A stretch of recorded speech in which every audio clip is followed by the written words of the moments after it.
Hello everyone, welcome back to our channel Insights CSIT. My name is Poonam. मैं यहाँ पे BPSC TRE subject computer science के लिए preparation करवा रही हूँ। तो अगर आप चैनल पे नए डेडिकेटेड तैयारी करना चाहते हैं तो आप हमारे साथ जुड़ सकते हैं, चैनल को सब्सक्राइब कर सकते हैं और ज़्यादा से ज़्यादा लोगों तक शेयर कर सकते हैं। तो आज से हमारा नया यूनिट स्टार्ट हुआ है, डीबीएमएस डेटाबेस मैनेजमेंट सिस्टम। और इससे पहले बहुत सा यूनिट मैंने ऑलरेडी कंप्लीट करवा रखा है, तो अगर आपने नहीं देखा तो ज़रूर देखिए। और चलिए स्टार्ट करते हैं आज हम लोग डीबीएमएस। तो सबसे पहले हम लोग देखेंगे कि इसके सिलेबस में क्या क्या पढ़ना है। तो पहले हमारा क्या है, डेटाबेस कॉन्सेप्ट है, जिसमें कि हमें पढ़ना है introduction to database concept, differentiate between database and file system क्या होता है, रिलेशनल डेटाबेस मॉडल क्या होता है, concept of domain, tuple relation, की में हमें कैंडिडेट की, प्राइमरी की, ऑल्टरनेट की, फॉरेन की। उसके बाद रिलेशनल अलजेब्रा की बात करें तो selection, projection, union, set difference and Cartesian product. तो ये सब हमें किसमें पढ़ना है, डेटाबेस कॉन्सेप्ट में। उसके बाद हमारा है स्ट्रक्चर क्वेरी लैंग्वेज एसक्यूएल। उसमें हमें advantage of using structure query language पढ़ना है, data definition language, data query language and data manipulation language. उसके बाद इंट्रोडक्शन टू माई एसक्यूएल है, creating database using my SQL, data types. उसके बाद data definition पढ़ना है, डेटा मैनिपुलेशन में क्या क्या पढ़ना है, कौन कौन से फंक्शन है, टेक्स्ट फंक्शन क्या क्या है वो सब पढ़ना है। फिर डेटा फंक्शन है, एग्रीगेट फंक्शन है। उसके बाद ऑपरेशनल ऑफ रिलेशन, उसके बाद ऑपरेशन ऑन रिलेशन, ये सब हमें पढ़ना है स्ट्रक्चर क्वेरी लैंग्वेज में। तो ये सब हम लोग डिटेल में कवर करने वाले हैं। तो चलिए डिटेल में डिस्कस करते हैं कि डेटाबेस मैनेजमेंट सिस्टम क्या होता है। डेटाबेस यहीं से लग रहा है कि ये क्या है, एक डेटा जिसको कि मैनेज करना है। तो डेटाबेस मैनेजमेंट सिस्टम क्या कहता है कि कोई ऐसा डेटा है जिसको कि मैनेज करना। सपोज दैट कि आप कॉलेज में पढ़ रहे हो, तो वहाँ पे नंबर्स ऑफ स्टूडेंट होंगे, 1000 स्टूडेंट होंगे, मतलब कि प्लस ही होंगे। तो उन सब का जितने भी स्टूडेंट हैं उन सब का डेटा कहीं ना कहीं रिकॉर्ड होगा। तो उसको एक स्ट्रक्चर वे में मैनेज करना, जिससे कि समटाइम्स हमें एक पर्टिकुलर स्टूडेंट का रिकॉर्ड चाहिए। तो हम ऐसा तो नहीं है ना कि वहाँ पे थाउजेंड ऑफ स्टूडेंट को बारी बारी से हम लोग चेक कर रहे हैं और उसके बाद सर्च कर रहे हैं, उसके बाद हम लोग उसका रिकॉर्ड निकाल रहे हैं। तो ऐसा नहीं होना चाहिए, एक स्ट्रक्चर वे में मतलब कि अरेंज किया हुआ हमारा डेटा, जिससे कि अगर हम लोग पर्टिकुलर एक स्टूडेंट को अगर हमें फाइंड करना है तो डायरेक्टली कर सके, ऐसा ना हो कि हमें एक एक करके सर्च करना पड़ रहा हो। तो डेटाबेस क्या कहता है कि एक ऐसा मैनेजमेंट सिस्टम है, software system that is design to manage and organize, जो हमें डेटा को मैनेज करने में और ऑर्गेनाइज करने में हेल्प करता है। सेकेंड पॉइंट है, it allows users to create, ये क्या अलाउ करता है, क्रिएट करना, मॉडिफाई करना and query our database as well as manage the security and access control for that database. जो हमारा डीबीएमएस है वो क्या करता है, अलाउ क्रिएट करना। अब जैसे कोई नया स्टूडेंट आया तो उसके लिए हमें क्रिएट करना पड़ेगा ना, मॉडिफाई करना। जैसे सपोज दैट कि समटाइम्स होता है कि स्टूडेंट पहले कोई और सब्जेक्ट चूज किया, अब उसे चेंज करवाना है कोई और सब्जेक्ट, या फिर उसके नेम में कोई मिस्टेक हो गया तो चेंज करना है, तो मॉडिफाई करने का अलाउ करता है। और वो क्या करता है, सिक्योरिटी को मैनेज करता है। अगर सपोज डैट कि हमारा ही कोई पर्टिकुलर स्टूडेंट है, उसका जो डेटा लीक ना हो, मतलब एक सिक्योर वे में रहे, तो वो सिक्योरिटी प्रोवाइड करता है and access control for database. तो ये हो गया सेकेंड पॉइंट हमारा।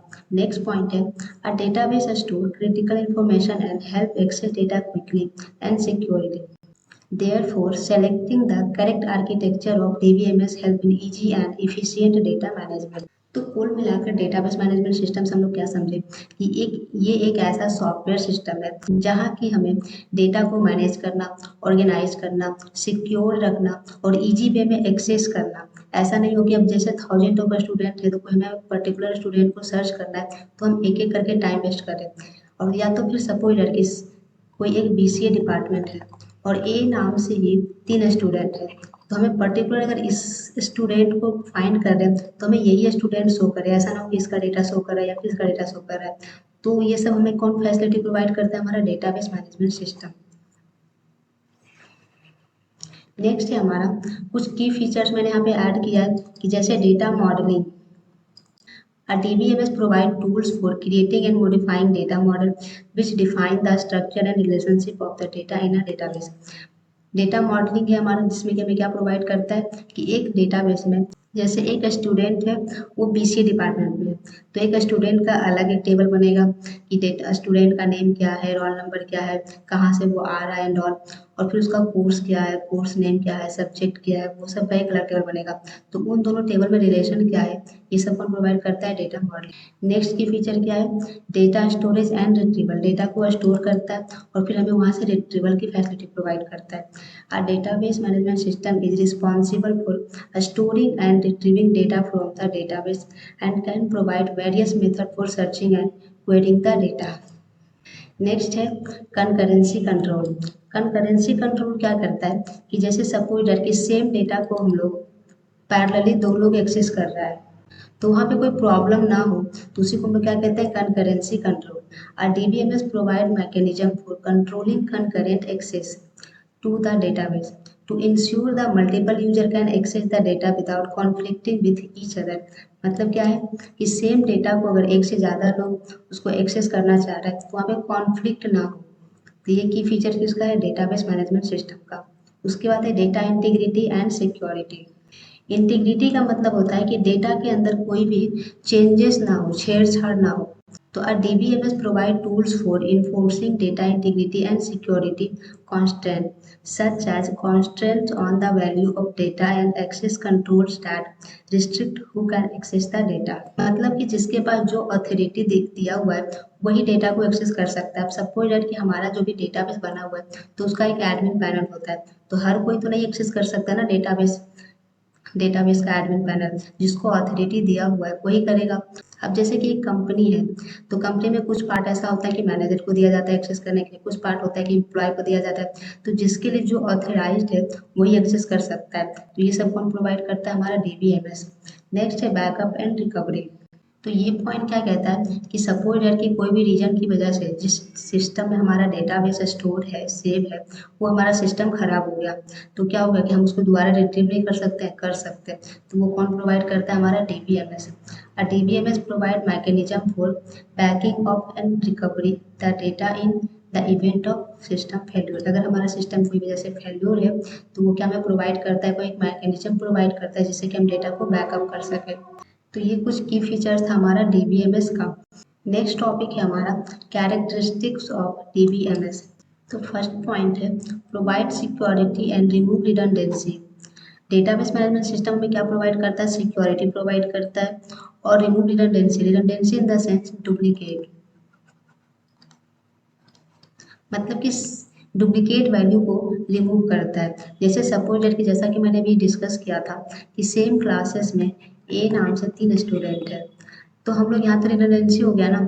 पर्टिकुलर अगर हम लोग इस स्टूडेंट को फाइंड करना चाहते हैं तो हम लोग कैसे करेंगे, ऐसा ना हो कि हम लोग इस स्टूडेंट को फाइंड कर रहे हैं और हमें शो कर रहा है इसका डिटेल, तो ऐसा ना हो। तो ये कौन प्रोवाइड करता है, हमारा DBMS.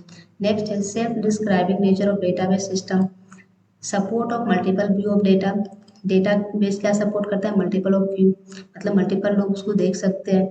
Sharing of data and multi transaction processing, मतलब क्या हुआ, जैसे सपोज डैट कि यहाँ पे ट्रांजेक्शन से रिलेटेड है कि सपोज डैट कि आपका ज्वाइंट अकाउंट है, जैसे ए और बी का कोई ज्वाइंट अकाउंट है, तो ये सेम टाइम पे अगर ट्रांजेक्शन कर रहा है तो कोई इशू ना हो, तो ये कौन प्रोवाइड करता है, हमारा डीबीएमएस।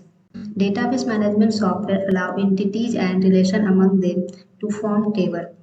मतलब क्या हुआ कि जो हमारा एंटिटीज और रिलेशन है डीबीएमएस में वो किस फॉर्म में है, टेबल के फॉर्म में।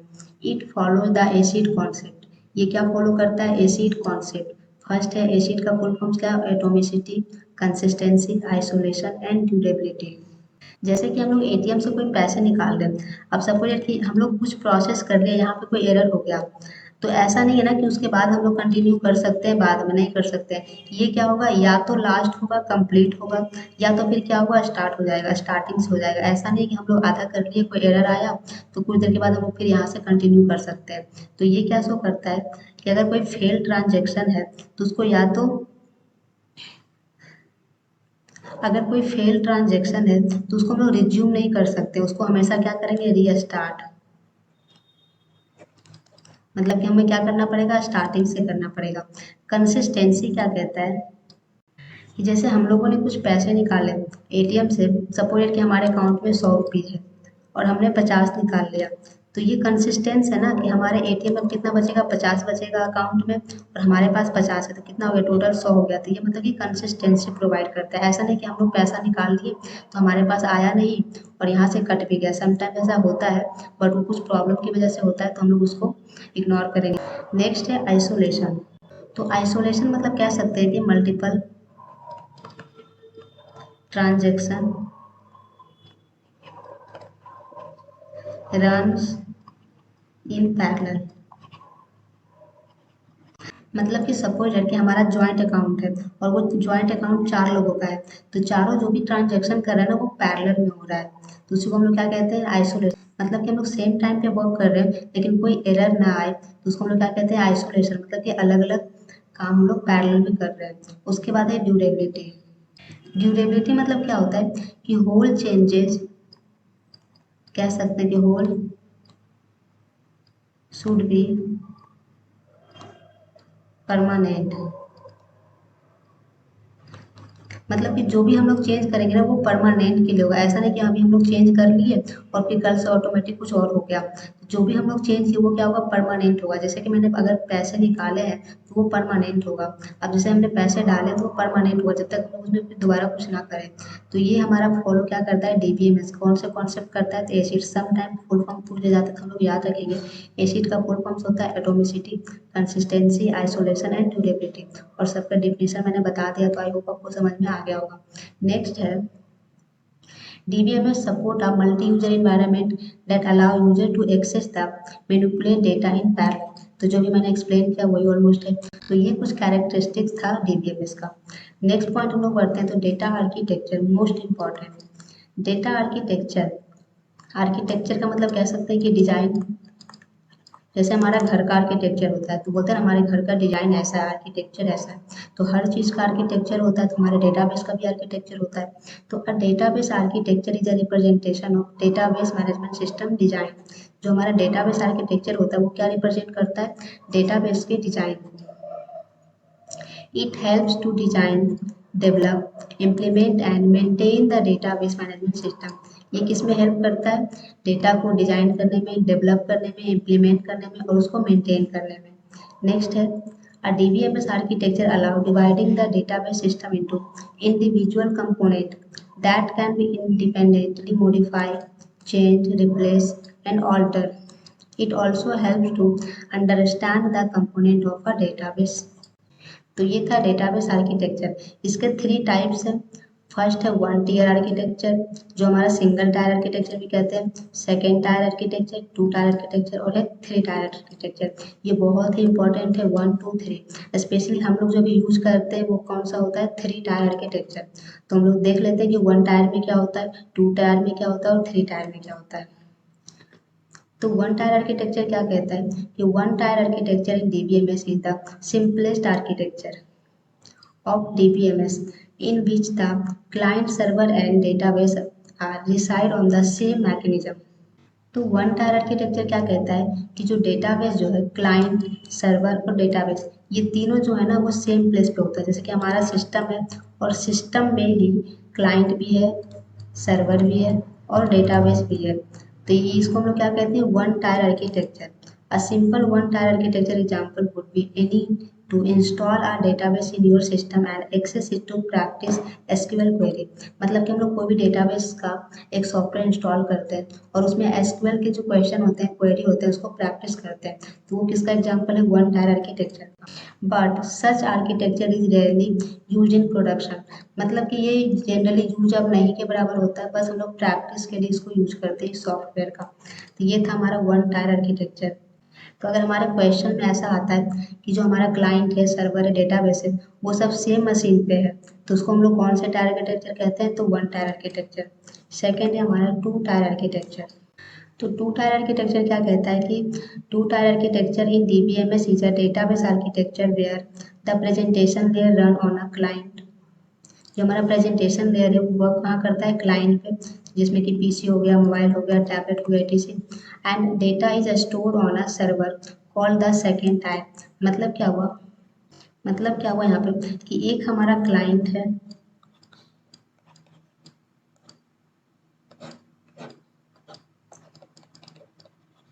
और एक हमारा है यहाँ पे डेटाबेस।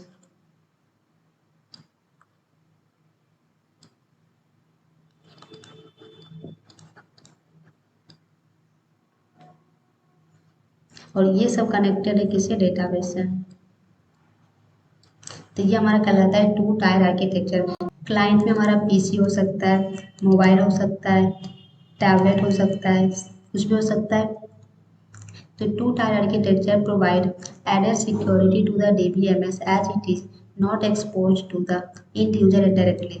ये क्या कहता है कि end user directly एक्सपोज नहीं करता। और नेक्स्ट पॉइंट है it also provide direct and faster communication. ये क्या है, डायरेक्ट और फास्टर कम्युनिकेशन है हमारा टू टायर आर्किटेक्चर। अगर हम लोग इसके एग्जाम्पल्स की बात करें तो जो हमारा IRCT का जो होता है, जहाँ पर लोग टिकट वगैरह कटवाते हैं सॉफ्टवेयर से IRCT, तो ये हमारा क्या है, टू टायर आर्किटेक्चर। एक तो हमारा क्लाइंट हो गया कि जो टिकट कटवा रहा है, और एक हमारा डेटाबेस जहाँ पे कि हमारा डेटा स्टोर रहता है कि कौन कौन से लोग कितने लोग टिकट कटवाया है। तो ये हमारा हो गया टू टायर आर्किटेक्चर। नेक्स्ट है हमारा थ्री टायर आर्किटेक्चर। तो थ्री टायर आर्किटेक्चर क्या कहता है कि एक हमारा क्लाइंट अलग स्पेस पे होगा,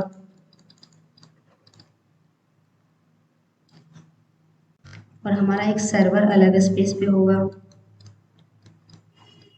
और उसके बाद हमारा डेटाबेस अलग स्पेस पे होगा।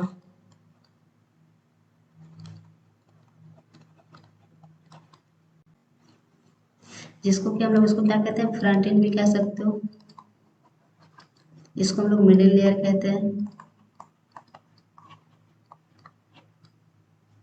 और इसको हम लोग बैक एंड भी कह सकते हैं, या फिर डेटा लेयर।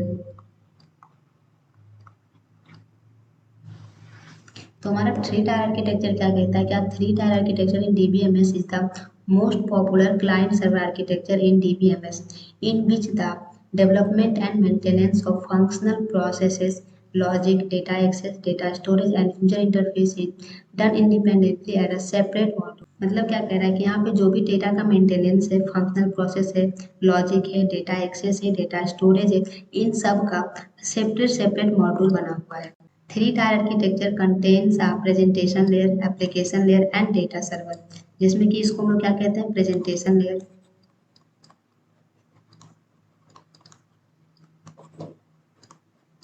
इसको हम लोग क्या कहते हैं, एप्लीकेशन लेयर।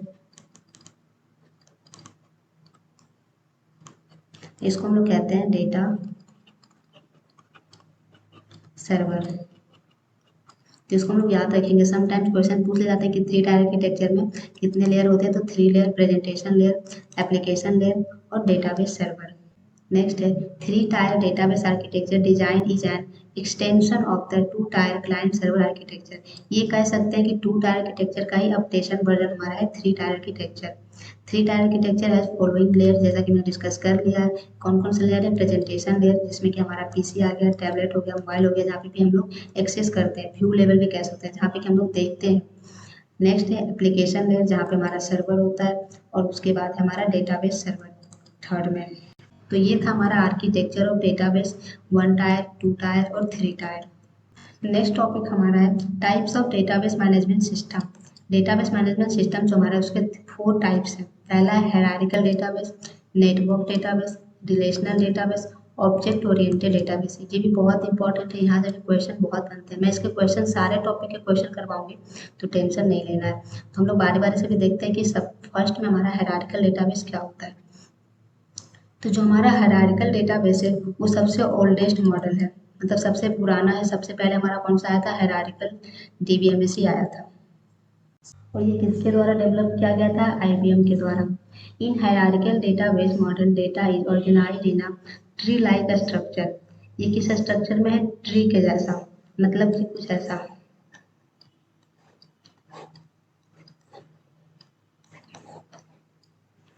नेक्स्ट है data is stored hierarchically top down और बॉटम अप। ये किस में डेटा स्टोर होता है, या तो टॉप डाउन होगा ऊपर से लेकर नीचे तक, या फिर बॉटम अप होगा।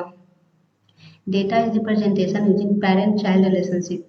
ये जो हमारा डेटा है हायरार्किकल डेटाबेस मैनेजमेंट सिस्टम में रिप्रेजेंट करता है डेटा को पेरेंट चाइल्ड रिलेशनशिप, मतलब कि ये हमारा पेरेंट हो गया और ये हमारा चाइल्ड हो गया। इन हायरार्किकल डीबीएमएस पेरेंट में हैव मेनी चिल्ड्रेन। जो हमारा पेरेंट है उसके बहुत सारे चिल्ड्रेन हो सकते हैं, but children have only one parent. मतलब कि चिल्ड्रेन जो है उसके एक ही पेरेंट होगा। ऐसा नहीं कि हम लोग ऐसा भी कर सकते हैं, मतलब नहीं, ये क्या हो गया, one two many, one two one कह लो या फिर वन टू मेनी कह लो। यहाँ से बहुत क्वेश्चन बन जाते हैं कि हायरार्किकल डीबीएमएस जो है वो कैसा रिलेशनशिप शो करता है, तो वन टू वन या फिर वन टू मेनी। हम लोग मेनी टू मेनी नहीं कह सकते हैं कि ऊपर से भी बहुत जा रहा है और फिर नीचे से भी जा रहा है, तो ऐसा नहीं होगा। ये वन टू वन होगा, एक पेरेंट वन चाइल्ड या फिर ज़्यादा हो सकता है, लेकिन ऐसा नहीं होगा कि मेनी टू वन नहीं होगा यहाँ पे। और यहाँ पे क्या यूज़ करता है, पॉइंटर को यूज़ करता है। तो यहाँ पे जितने भी पॉइंट है ना वो सारे से क्वेश्चन बन सकते हैं, तो हम लोग ध्यान देंगे यहाँ पे। नेक्स्ट है हमारा नेटवर्क मॉडल। नेटवर्क मॉडल क्या कहता है कि the network database model allow each child to have multiple parent. ये क्या कहता है, अगर हम लोग इसके डायग्राम बनाए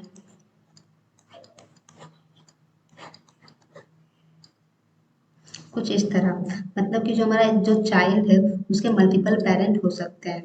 नेक्स्ट है इट हेल्प्स टू, तो यहाँ पे क्या हो जाएगा, many to one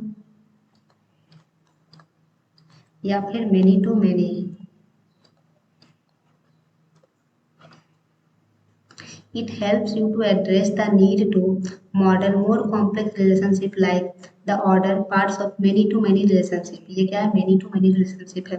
In this model, entities are organized in a graph which can access through several paths। जो हमारा नेटवर्क मॉडल है उसके जो इंटिटी है ऑर्गेनाइज किस में है, ग्राफ में है। और जो हमारा हायरार्किकल था वो किस में था, ट्री में था। इस तो इसको हम लोग याद रखेंगे, ये भी समटाइम्स क्वेश्चन पूछे जाते हैं। तो जो हमारा हायरार्किकल था वो ट्री बेस्ड था, और जो हमारा नेटवर्क है वो क्या है, ग्राफ बेस्ड है। नेक्स्ट है हमारा रिलेशनल मॉडल। तो रिलेशनल मॉडल क्या कहता है, relational model DBMS is the most widely use DBMS model because it is one of the easiest. ये क्या, जो भी हम लोग अभी यूज करते हैं वो क्या है, रिलेशनल मॉडल है। This model is based on normalizing data in the row and column of the table. ये किस में रहता है, जो हमारा डेटा स्टोर होता है रो एंड कॉलम, मतलब ये टेबल के फॉर्म में होता है, और जिसमें कि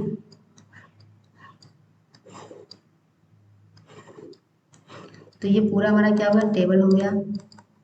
और इसमें इसको हम लोग क्या कहते हैं, रो कहते हैं, और इसको हम लोग क्या कहते हैं, कॉलम। और रो को ही हम लोग क्या कहते हैं डेटाबेस में, टपल। और कॉलम को हम लोग क्या कहते हैं, एट्रीब्यूट। तो हम लोग यहाँ पे याद रखेंगे इस टर्म को। और एक पर्टिकुलर जो है इसको हम लोग क्या कहते हैं, सेल।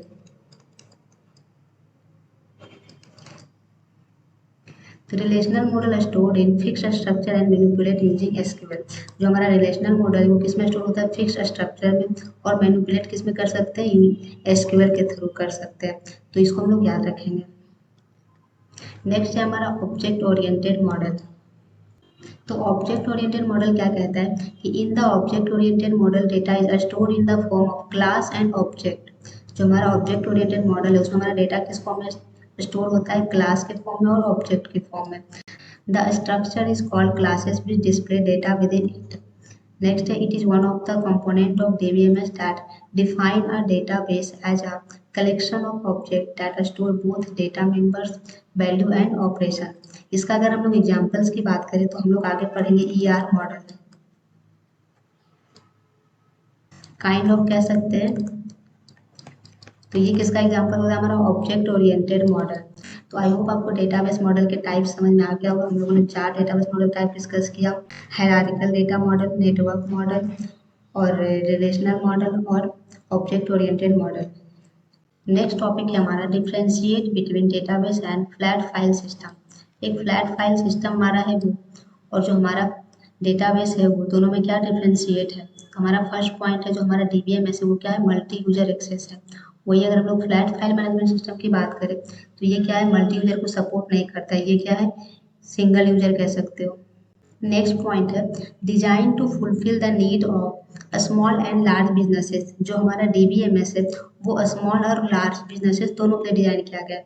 बट वही अगर हम लोग फाइल मैनेजमेंट सिस्टम की बात करें तो वो क्या है, लिमिटेड टू स्मॉलर, मतलब कि छोटे प्रोजेक्ट के लिए यूज किया जाता है। नेक्स्ट है रिमूव रिडंडेंसी एंड इंटीग्रिटी। जो हमारा डीबीएमएस है वो क्या रिमूव करता है, रिडंडेंसी और इंटीग्रिटी। इंटीग्रिटी मतलब कि डेटाबेस में हमारा कोई भी छेड़छाड़ ना हो, चेंज ना हो। और रिडंडेंसी मतलब कि डुप्लीकेट पार्ट, जो हमारा फाइल मैनेजमेंट सिस्टम है वहाँ पे रिडंडेंसी और इंटीग्रिटी दोनों का ही इशू है। नेक्स्ट पॉइंट है जो हमारा डीबीएमएस होता है वो क्या है, एक्सपेंसिव है। और जो हमारा फाइल मैनेजमेंट सिस्टम है वो क्या है, चीपर, मतलब कि उससे सस्ता है। और जो हमारा डीबीएमएस है easy to implement complicated transaction. और वही अगर हम लोग फाइल मैनेजमेंट सिस्टम की बात करें तो कॉम्प्लीमेंट ट्रांजेक्शन को सपोर्ट नहीं करता है। तो ये कुछ डिफरेंसेस था, छोटा सा टॉपिक था, डिफरेंशिएट बिटवीन डेटाबेस और फ्लैट फाइल सिस्टम में। तो अगर क्वेश्चन में आता है तो हम लोग इसको करके आएंगे। तो आज हम लोग इतना ही रहने देते हैं, बाकी इसकी क्वेश्चन प्रैक्टिस मैं कल करवा दूंगी। And thank you so much for watching this video and wait for next video.